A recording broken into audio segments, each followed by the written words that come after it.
அவங்களுக்கு பரக்கத்து செய்யட்டும். நிறைய நான்டா துஆ செய்றேன். தியாகம்ண்டா சுபஹானல்லாஹ், பெரும் தியாகத்தோட வேலை செய்றாங்க. சில பேர்கள் காலியில இருந்தெல்லாம் கிட்டத்தட்ட 1000 பேர்கள் கொண்டு ஒரு படை கேண்டி நோக்கி சென்று அவர்களே சமைத்து அவர்களே அந்த ஊர் மக்களுக்கு கொடுத்து, ஆனா வெளியில ஒன்றும் வருதில்லை.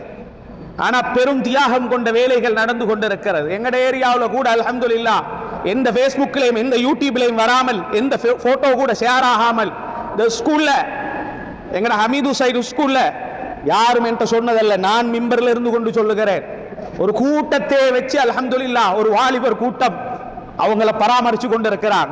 இதுவரைக்கும் நான்டா அவங்கள அந்த இருக்கிற மக்களை ஃபேஸ்புக்ல காணவும் இல்லை, யூடியூப்ல காணவும் இல்லை, டிக்டாக்ல காணவும் இல்லை, ஒன்றிலையுமே காணல. அல்ஹம்துலில்லாஹ் இரவு பகலாக அந்த மக்களுக்கு உதவி செய்து கொண்டிருக்கிறார்கள். அதுபோன்ற மக்களுக்கு அல்லாஹ் பரக்கத்து செய்யணும், அவங்களோட குடும்பத்துக்கு அல்லாஹ் பரக்கத்து செய்யணும். மலையில நலஞ்சு கொண்டு வெளியில போய் ஓடி ஆடி எங்களை நாடி வந்த எங்கள் சகோதரர்களை, அது முஸ்லிமாக இருந்தாலும் முஸ்லிம் அல்லாதவராக இருந்தாலும் அவங்களுக்கு நாங்க ஹிதமத்து செய்யணும் என்று கஷ்டப்படுறாங்க.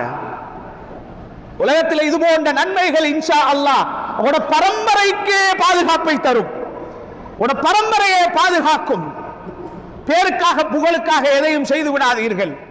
அது எங்களை நாளை, இன்று நான் வீடியோ எடுத்து போட்டதை நாளைக்கு ஏண்ட நான் கை நீட்டி நிற்ப